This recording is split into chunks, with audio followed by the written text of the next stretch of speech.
Fala, meu povo, Renan Garcia falando do canal Gaúcho Invest. E o nosso assunto de hoje é sobre qual é o valor do dinheiro e qual é o valor do Bitcoin. Fica comigo até o final. Quem não assistir esse vídeo é louco. É um vídeo muito importante para que todos possam compreender o que é efetivamente o dinheiro e o que é o Bitcoin em questões relativas a valor, né? Então fica conosco aí que nós vamos falar sobre esse assunto agora. Mas antes de qualquer coisa, dá o like para nós, se inscreva no canal, ativa o sininho, tudo aquilo que todo mundo já sabe.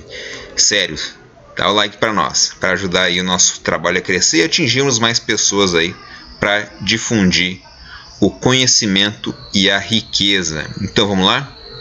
Bom, antes de qualquer coisa, é importante nós entendermos qual é o valor do dinheiro, quanto o dinheiro vale.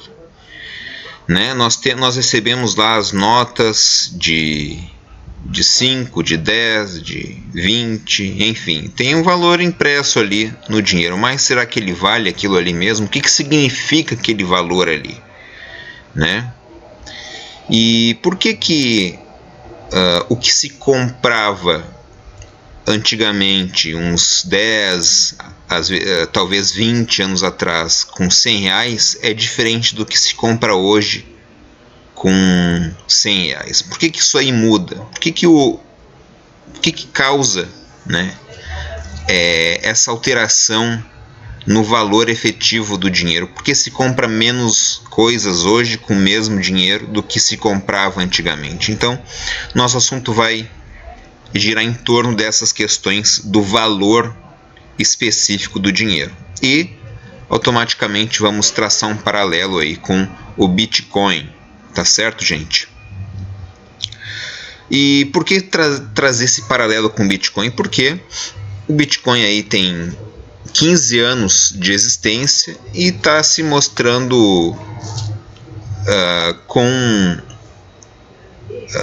um certo potencial de ter relevância na vida da população e provavelmente também na vida da população mundial, como também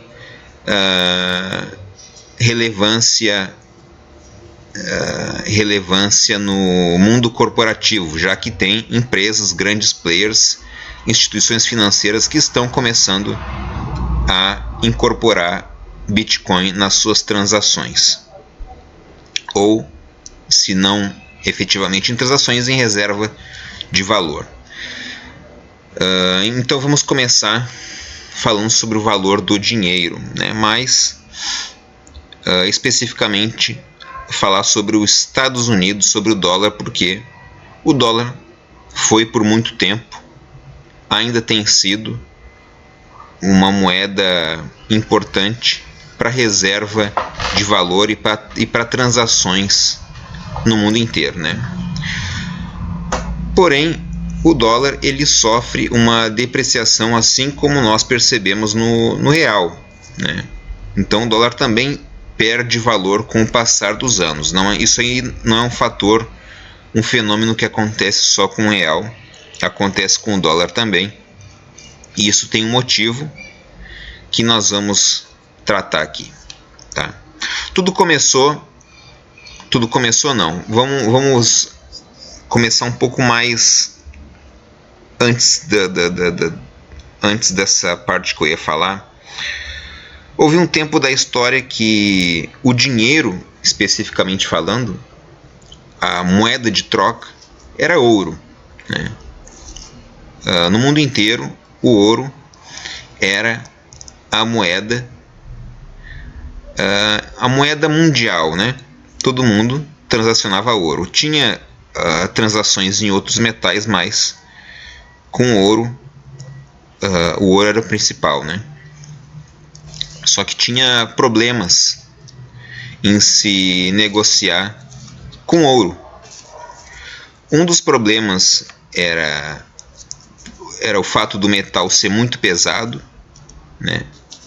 Envolver uma logística muito complexa, né? Porque para te carregar valores substanciais, tu precisava de uma logística muito complexa, né?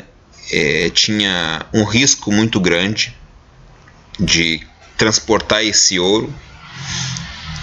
E além dessa logística complicada, dificuldade de transporte, tinha outro problema muito importante, que não havia ouro suficiente para todo mundo, né?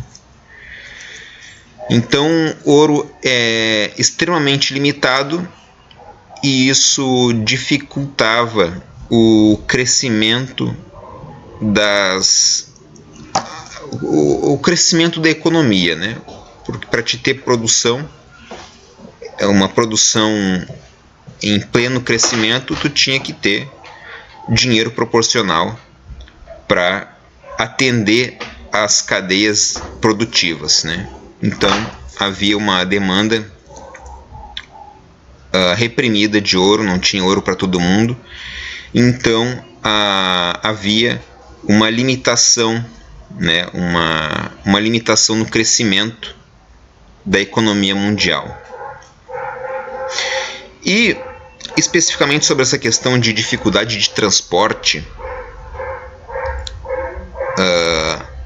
daí começou a surgir os bancos. O que acontecia? As pessoas depositavam o seu ouro lá nos bancos e os bancos emitiam um certificado, né? Um certificado que correspondia àquele ouro depositado, né? Então a pessoa depositava o ouro, recebia um certificado atestando que a pessoa em posse daquele certificado poderia resgatar o seu ouro, né?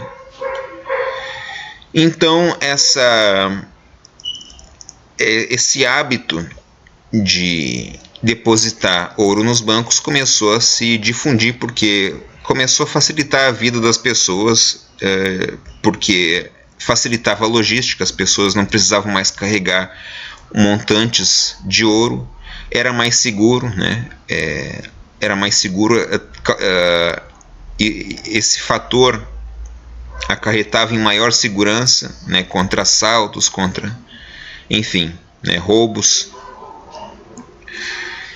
Então isso aí se difundiu, né? Só que daí com esses certificados de ouro, eles foram se modificando e esses certificados de ouro começaram a se tornar um dinheiro de troca especificamente. Então, se a pessoa tivesse em posse daqueles certificados de ouro, ela poderia comercializar com aqueles certificados de ouro. Daí surge o dinheiro de papel, né? Daí surge a nota de dólar, né? A nota de dólar.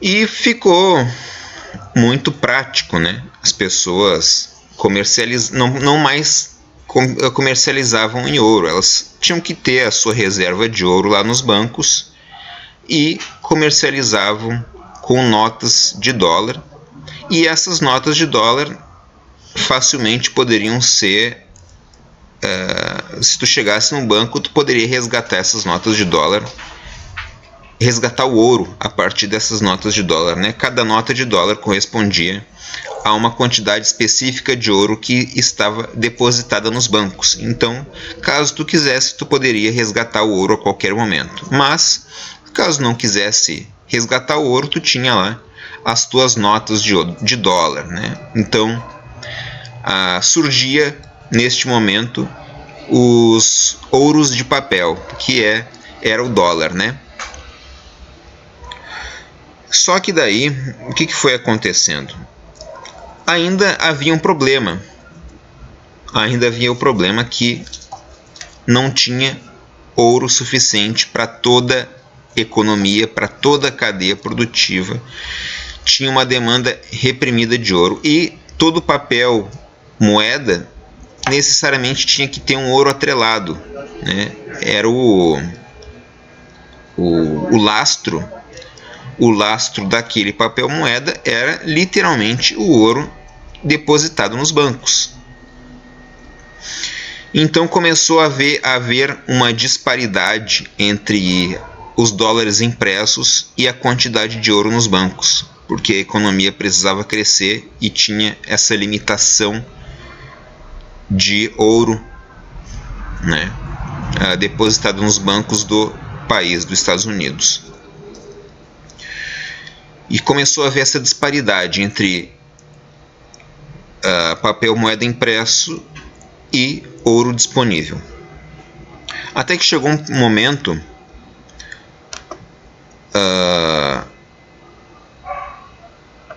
em decorrência de guerras, né, a economia americana começou a se fragilizar. E o que aconteceu? Lá em deixa eu pegar aqui a data certinho. Em 1933, os Estados Unidos teria feito um confisco de ouro, né? Todo mundo que tivesse ouro em posse, os bancos, todo esse ouro que tivesse dentro do território americano seria de posse do governo, né? O governo americano estaria fazendo um grande confisco de ouro em toda a nação americana para reforçar a economia que estava fragilizada, né? Então, todo aquele ouro que era do povo passou a ser do Estado americano, porque o Estado americano estava muito fragilizado economicamente naquele período. Eu estou condensando o máximo possível a história, que ela já está um pouco longa, eu já estou aí há 12 minutos falando sobre esse assunto, mas é muito importante isso, gente, é muito importante, fica até o final e nós já vamos chegar lá, tá bom? Então, continuando, dá o like para nós aí, tá certo? Continuando, então, na década de 30, houve esse grande confisco de ouro e todo o ouro passou a ser posse do Estado americano. Pulando um pouco, essa questão de confisco do ouro é muito importante, porque isso aí delimita na nossa mente uma questão assim de confiabilidade em governos, tá certo? E desde então, desde da década de 30, houve uma limitação nessa posse de ouro entre o povo americano, né? Houve uma limitação muito grande, o povo tinha uma dificuldade que não havia antes para ter ouro em posse, para transportar ouro e tudo mais, né? Não houve mais uma liberdade plena como antigamente para se haver posse de ouro, tanto que muitos cidadãos foram confiscados, né? Não se admitia que um cidadão tivesse guardado em sua casa ouro naquele período da história. Vamos adiantando um pouco mais a história. Em 1971 houve uma outra situação importante, né? Porque como havia aquela disparidade entre as notas impressas de papel moeda e o ouro disponível na nação americana, chegou um momento que o presidente Richard Nixon, ele decidiu acabar com esse padrão ouro-dólar. Ou seja, o que isso significa? A partir de agora, nós não precisamos ter ouro suficiente para lastrear o nosso papel moeda. O nosso papel moeda vale aquilo que o nosso país produz de riqueza, de bens de bens como um todo, bens materiais, força de trabalho, né? Tudo aquilo que o país tem força, toda força produtiva, todos os bens de consumo, seria o que fortaleceria o dinheiro e não mais especificamente o ouro. Então todas as cadeias produtivas, todos os bens de consumo, toda a força de trabalho do país seria o lastro para o papel moeda e não mais o ouro, né? Então, quem iria continuar administrando a impressão de papel moeda seria o Estado, né? E o lastro do dinheiro seria a força produtiva do país. E o que aconteceu? Como os governos eles têm os seus próprios interesses, né, e não necessariamente o bem comum da população, existem conflitos de interesses, né? Todo mundo tem os seus conflitos de interesses e não é diferente com o governo. Então, a depender da administração do país, se imprimia mais dinheiro do que o que se deveria ser impresso, né? Aí surge a inflação, né? O que é a inflação? Inflação é a depreciação do valor monetário, né? Que geralmente acontece quando se gasta mais do que aquilo que se produz, quando se imprime mais dinheiro do que a produção do país, né? Quando a impressão de dinheiro é maior do que o crescimento do PIB do país, tu tá gerando uma inflação, tu tá diluindo o valor do dinheiro, né? Porque o dinheiro tem um valor específico, que é o seu valor patrimonial, isso aí em questão de Estado, né? O Estado americano, para ficar mais fácil de entender, compare um Estado, um país, a uma empresa, né? Se uma empresa ela tem um patrimônio, um valor patrimonial, né? Um valor patrimonial líquido, que é o somatório de bens de bens que essa empresa possui, né? Todo o patrimônio que ela possui,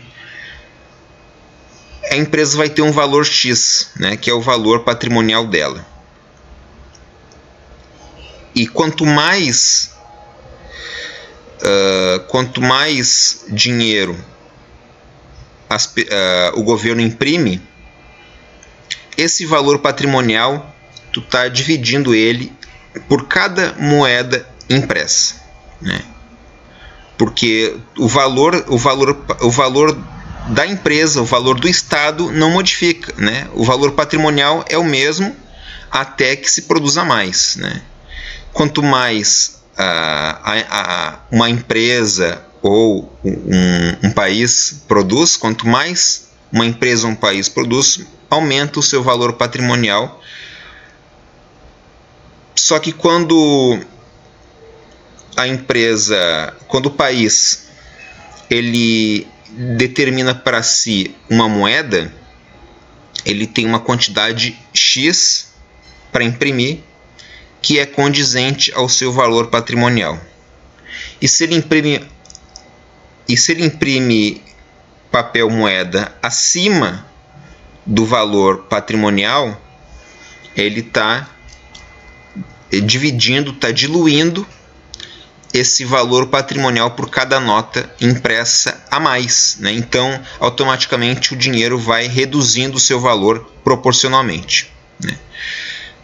Essa é a forma mais fácil que eu encontrei de tentar explicar isso, né? É uma diluição, né? Quanto mais dinheiro tu imprime, menor esse dinheiro vale, porque é uma diluição de valor. Porque um país é como uma empresa, tem um valor patrimonial que só vai mudar se a empresa ou esse país adquirir mais bens, né? E, em paralelo a isso, qual é o valor do Bitcoin? Se o dinheiro ele tem esse valor, se o dinheiro ele tem esse valor relativo que tem relação com o patrimônio da nação, o poder produtivo da nação, e se o país imprime muito mais dinheiro do que aquilo que possui de riqueza, o dinheiro vai se diluindo, vai perdendo valor. Qual é o valor do Bitcoin? Porque o dinheiro, ele, o que mantém o valor do dinheiro que faça com que as pessoas usem o dinheiro do Estado, o dinheiro do país, especificamente falando? Bom, o dinheiro, o papel moeda, ele é um dinheiro fiduciário. O que significa fiduciário? Tem a ver com fé. Fiduciário vem da palavra fé.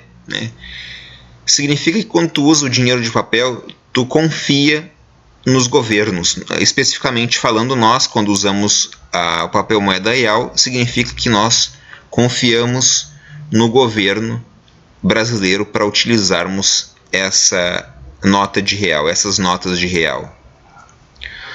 Mas o que faz um povo ter fé num papel moeda? É uma coisa impositiva, na verdade, É uma questão impositiva. O governo te impõe a utilizar o papel moeda que ele mesmo controla. Bom, tem o Banco Central, mas o Banco Central, pode-se dizer, o Banco Central é independente e tudo mais. Depende.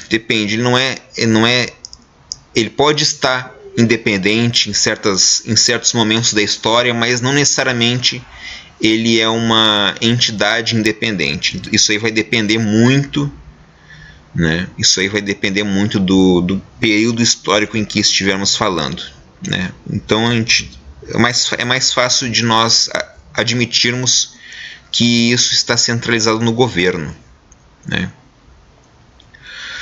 Mas essa fé que a nação tem para usar o papel moeda é uma situação impositiva. Porque o que acontece? O país te dificulta a utilização de outras formas de transações comerciais. Tu tem dificuldade de transporte de ouro, porque existe uma certa restrição no transporte de ouro. Existe uma burocracia em tu ter que explicar a procedência, da onde que saiu aquele ouro e tudo mais. Existe uma certa de burocracia, de trâmite para te conseguir transportar uma quantidade de ouro, E os impostos são recolhidos no papel moeda do país. Então é uma coisa impositiva, é uma atmosfera meio forçosa que te faz utilizar a moeda da nação, E se tu aparecer no comércio com outro tipo de moeda, provavelmente o comércio não vai aceitar. Se tu chegar com uma nota de dólar num estabelecimento, existe uma chance do comércio não aceitar, porque existe toda essa atmosfera que o governo ele faz as pessoas utilizarem a moeda nacional, porque também as pessoas utilizam muito bancos. Então são muitos artifícios, Artifícios te fazem utilizar a moeda fiduciária. Então é uma fé artificial, Tu tu tem fé tu tem uma fé naquela moeda porque tu tem que pagar impostos no papel moeda local, tu precisa receber empréstimos eventualmente de bancos naquela moeda, tu recebe salários naquela moeda, então acaba sendo uma situação um tanto impositiva, né? Então essa é a fé do papel moeda. E agora vamos efetivamente falar do Bitcoin, porque eu trouxe várias situações aqui e não tinha começado a falar do Bitcoin. E o Bitcoin? Qual é o valor do Bitcoin? Nós entendemos que o dinheiro tem um valor relativo, que está atrelado ao PIB do país, ao poder produtivo do país. E o Bitcoin? O Bitcoin é uma moeda mundial, é uma moeda mundial que não possui, não está lastreada num valor intrínseco. As pessoas estão adquirindo Bitcoin utilizando suas moedas locais, no Brasil real, em outros locais dólar, ou seja qual for a moeda aí que as pessoas se utilizam para comprar Bitcoin. Então o Bitcoin não tem um lastro definido como o dinheiro fiduciário, como papel moeda, Porém as pessoas estão comprando Bitcoin com essas moedas, as moedas dos seus respectivos países,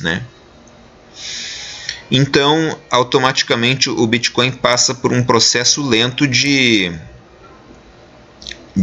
fusão ao mercado tradicional, É uma fusão forçada pelo mundo, As pessoas que estão comprando Bitcoin estão forçando o Bitcoin a se fundir ao mercado tradicional, Tanto que ultimamente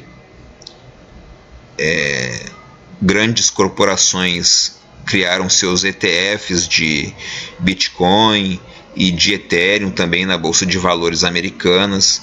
Então, tem países adotando o Bitcoin como a sua moeda corrente, Então, está havendo, a cada dia que passa, esse processo de fusão com o mercado tradicional está aumentando, O que a gente está vendo hoje, depois de 15 anos de Bitcoin, é que esse processo de fusão está aumentando e não diminuindo, Mais pessoas passam a se interessar por Bitcoin com o passar do tempo e esse processo de fusão tem aumentado,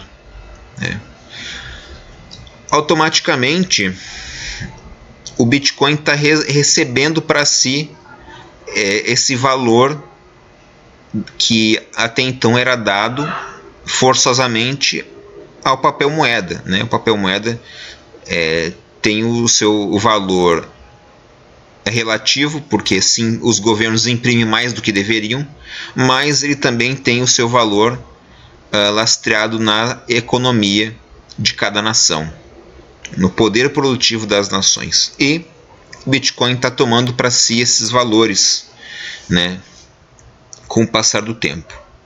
Só que o Bitcoin também está tomando para si outras formas de valor, que é o valor percebido, O valor percebido e também o valor de oferta e demanda. São esses valores que o Bitcoin está recebendo além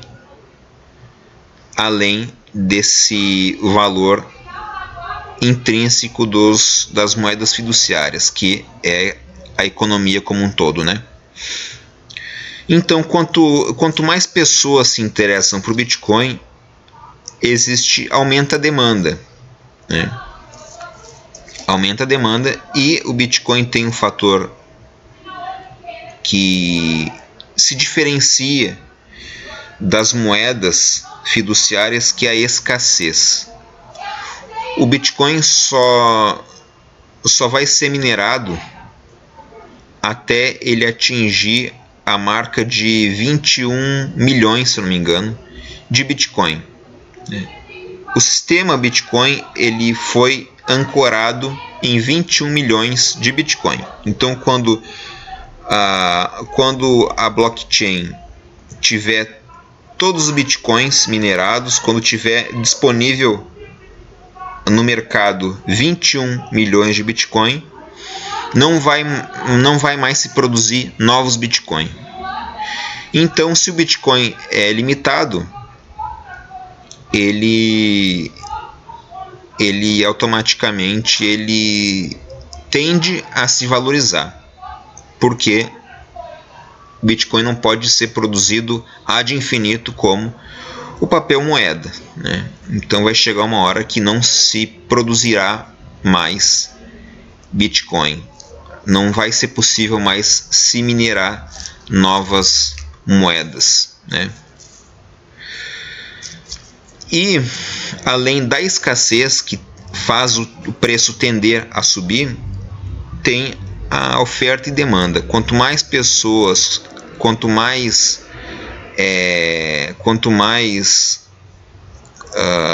empresas, corporações procuram Bitcoin, procuram fazer reserva de Bitcoin, o preço também tende a subir, né? Então, se nós vemos uma movimentação, uma tendência de aumento da procura por Bitcoin, uma tendência maior de fazer o Bitcoin se fundir ao mercado tradicional, isso nos dá a entender que a relevância do Bitcoin tende a aumentar e não diminuir, né? Se nós estamos vendo isso depois de 15 anos de existência do Bitcoin, então isso nos leva a entender que a longo prazo ele tende a continuar se valorizando, né? Porque ele, em partes, ele se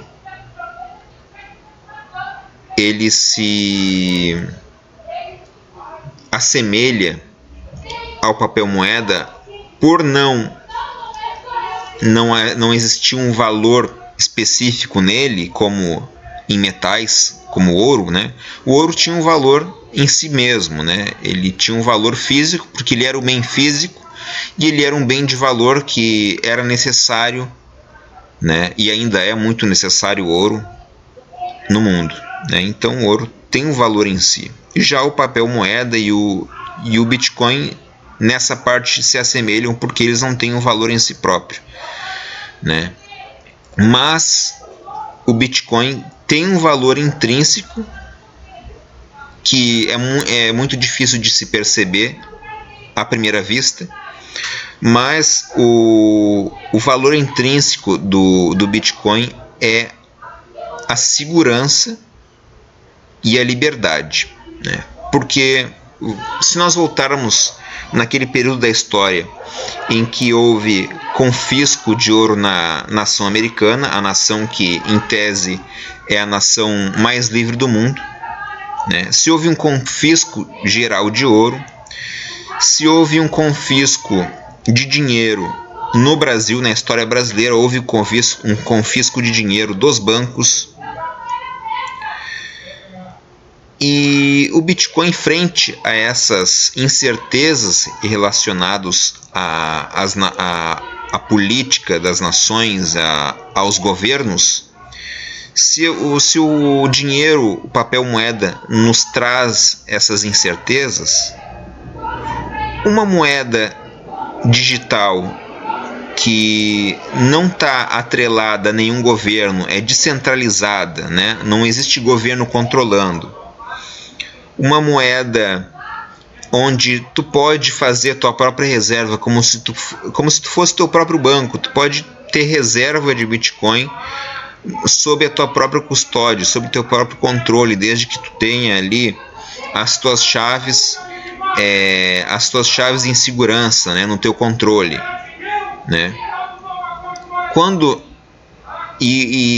tu tem essa segurança, que tu consegue carregar valor contigo, tu consegue, isso aí por si só gera uma segurança percebida nos usuários de Bitcoin, né? Porque os usuários de Bitcoin sabem que pode converter a qualquer momento os seus Bitcoins em dinheiro e utilizar, né, em qualquer moeda. Eles podem transacionar em qualquer parte do mundo, né? É um dinheiro que tu pode utilizar em qualquer parte do mundo. Tu pode ou converter em dinheiro comum, ou transacionar, trocar Bitcoin por aquele bem que tu deseja comprar, né? Então, quando tu tem uma forma de moeda descentralizada, que não é controlada por governo, que o mediador, o sistema que faz a moeda existir, a moeda continuar funcionando e existindo, é um grupo de pessoas espalhadas pelo mundo, que não existe conflito de interesse, né? Então isso aí gera uma confiabilidade nas pessoas, porque as pessoas encontraram uma moeda que é controlada pela própria sociedade, né? Eu acho que o Bitcoin, o valor intrínseco dele é isso, né? É um sistema de reserva de valor e de transação, onde não existe conflitos de interesses, né?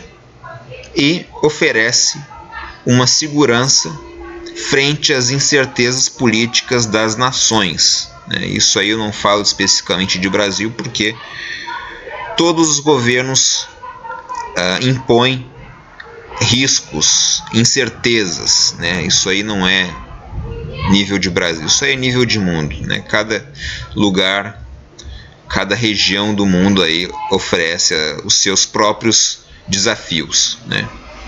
Então esse é o valor do Bitcoin, né? E ele, quanto mais ele se funde à economia tradicional, mais ele toma para si esse valor produtivo do mundo, né? O mundo, as pessoas que compram Bitcoin, as pessoas que utilizam Bitcoin, estão depositando no Bitcoin o valor produtivo que as pessoas possuem, né? Estão convertendo a sua força de trabalho em Bitcoin, né? Porque as pessoas geralmente, quando recebem seu salário, né, e compram ali uma parte de Bitcoin, então estão convertendo sua força de trabalho em Bitcoin. E então eu acho que eu creio que eu tenha conseguido trazer esse paralelo, né? O vídeo ficou um pouco longo, mas como a gente teve que tratar de assuntos um pouco complexos, né? Nós tivemos que trazer lá as origens do que era o dinheiro, do que foi se transformando o dinheiro, né? E o que é hoje o Bitcoin, né? Então, como é um assunto um pouco complexo, acabou que nós acabamos necessitando de um tempo mais longo aí para explicar a situação, tá bom, gente? Se ficaram com dúvida, se acharam que faltou eu explicar alguma coisa, se gostariam de complementar com outras questões que talvez não tenha falado, coloque aí nos comentários, traz aí pra gente, coloca as suas visões para nós interagirmos e talvez trazermos mais assuntos relacionados nos próximos vídeos, tá bom, gente? Por enquanto é isso. Um abraço a todos, continue com nós aí, se inscreva no canal, dê o like e continue com a gente para mais vídeos e mais assuntos, tá certo, gente? Forte abraço, até a próxima. Vamos crescer juntos e vamos enriquecer juntos. Renan Garcia, Gaúcho Invest. Abração.